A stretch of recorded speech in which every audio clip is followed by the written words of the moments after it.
Assalamualaikum warahmatullahi wabarakatuh. Alhamdulillahirabbil alamin. Wassalatu wassalamu ala asrafil anbiya wal mursalin wa ala alihi wa sahbihi mujahidin tahirin. Subhanaka la ilma lana illa ma 'allamtana innaka antal alimul hakim. Faya rabbi shrah li sadri wa yassir li amri wahlul 'uqdatam min lisani yafqahu qawli. Amin amin ya rabbal alamin. Ikhwani sahabat dakwah yang dirahmati Allah Subhanahu wa taala.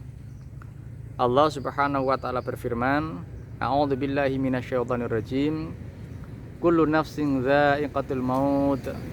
Fa innama tuwaffawna ujurakum yaumal qiyamah. Faman zuhziha 'anil nar wa udkhilal jannata faqad faz. Wa mal hayatud dunya illa mata'ul ghurur. Yang artinya bahwa tiap-tiap yang bernyawa itu pasti akan mati.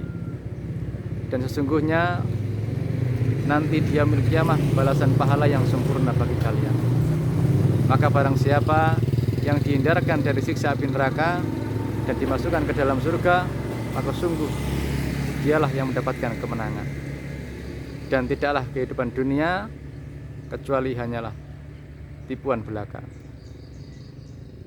Ikhwani sahabat dakwah yang dirahmati Allah Subhanahu wa taala, masih di kitab atau buku Setitik Cahaya Terang, bahwasanya kita mengimani dengan keimanan yang sempurna bahwasanya dunia ini pasti akan berakhir dan semua yang bernyawa, semua yang hidup pasti akan mengalami kematian. Malaikat mati, jin mati, manusia mati, hewan-hewan mati, bahkan seluruh kehidupan yang ada di alam raya ini pasti akan mengalami kematian. Nah, kita sebagai manusia nanti ketika setelah hidup, setelah mengalami kematian itu, kita akan dibangkitkan di hadapan Allah Subhanahu wa taala dan dihadapkan dengan pengadilan Allah Subhanahu wa taala, yang pengadilan itu adalah keadilan yang sesungguhnya. Maka barang siapa yang beramal soleh, beramal kebaikan ketika hidupnya di dunia, maka dengan rahmatnya Allah Subhanahu wa taala dia akan mendapatkan surganya Allah Subhanahu wa taala dan dijauhkan dari siksa api neraka. Nah, itulah orang-orang yang mendapatkan kemenangan.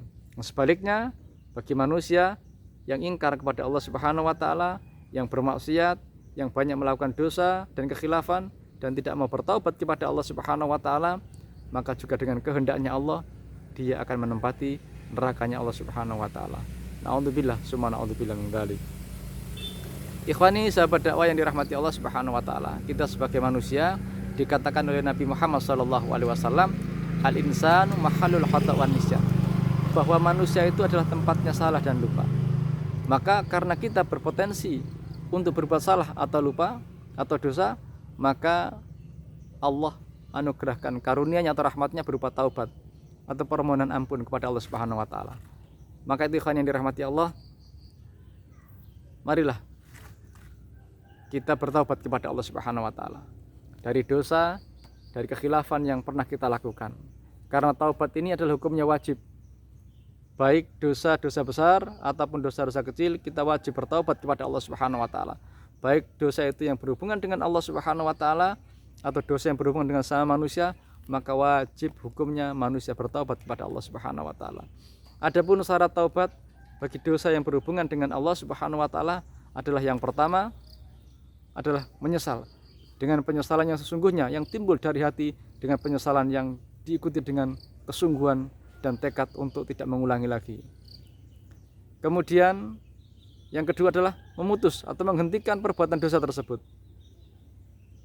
Selain itu adalah dia berusaha menghindari segala sesuatu yang bisa kembali menjerumuskan dia dalam perbuatan dosa itu. Kalau sesuatu itu adalah berhubungan dengan pergaulan, maka ditinggalkan pergaulan tersebut. Kalau sesuatu itu adalah merupakan tempat tinggalnya yang bisa berpotensi menjerumuskan dia pada dosa yang sama, maka tinggalkan tempat itu, hijrah ke tempat yang lain, ke tempat yang lebih baik.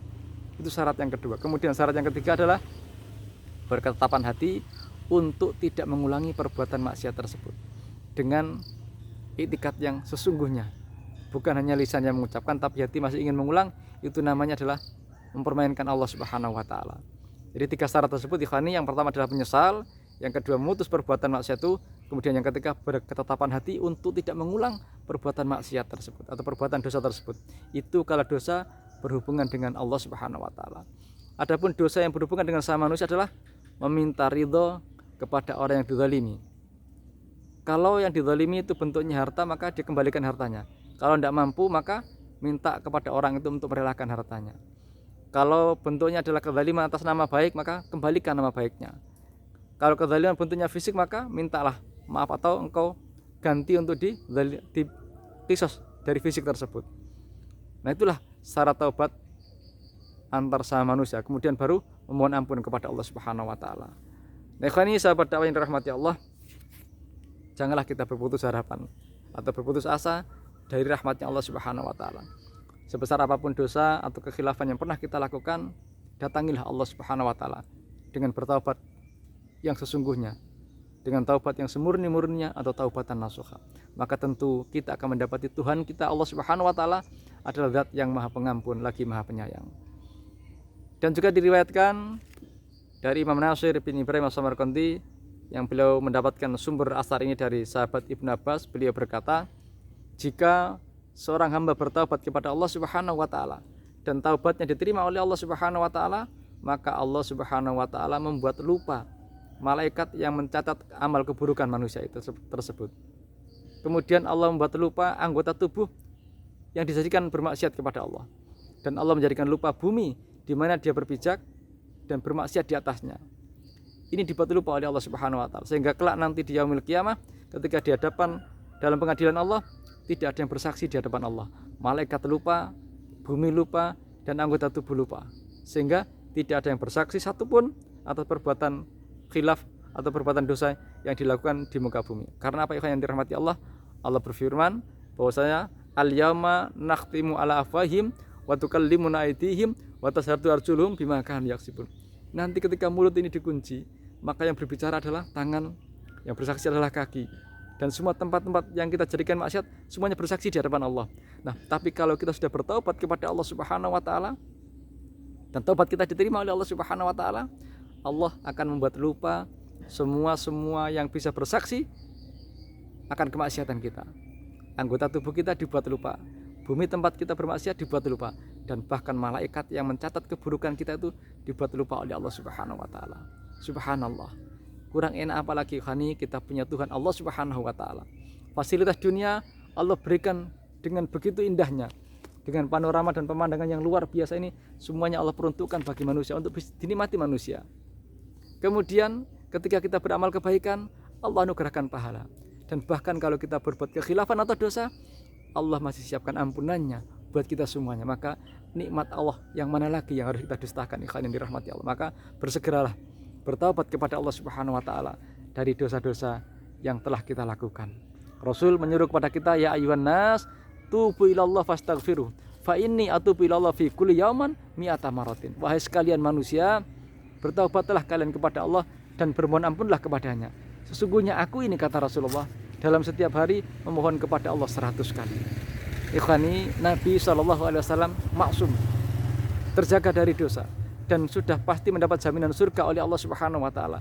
Dalam seharinya masih ratusan kali bertaubat, memohon ampun kepada Allah Subhanahu wa taala. Nah, kita semuanya tidak ada yang menjamin. Tidak ada yang menjamin. Maka sudah selayaknya kita adalah orang-orang yang lebih memperbanyak memohon ampun kepada Allah Subhanahu wa taala.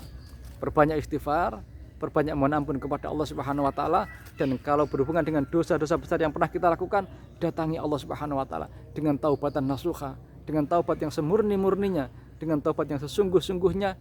Insyaallah, kalau kita mau taubat dengan taubatan nasuha, Allah akan datang kepada kita dengan ampunannya yang sempurna, dan Allah akan membersihkan semua dosa-dosa kita. Dan Allah sangat cinta kepada hamba-hambanya yang bertaubat. Innallaha yuhibbut tawwabina wa yuhibbul mutatahhirin. Allah sangat mencintai orang-orang yang senang bertaubat dan senang-senang. Allah mencintai orang yang senang bersihkan dirinya. Mudah-mudahan kita termasuk orang-orang yang senantiasa bertaubat kepada Allah dan senantiasa membersihkan diri dari perbuatan maksiat dan dosa kita. Wal afu minkum. Wassalamualaikum warahmatullahi wabarakatuh.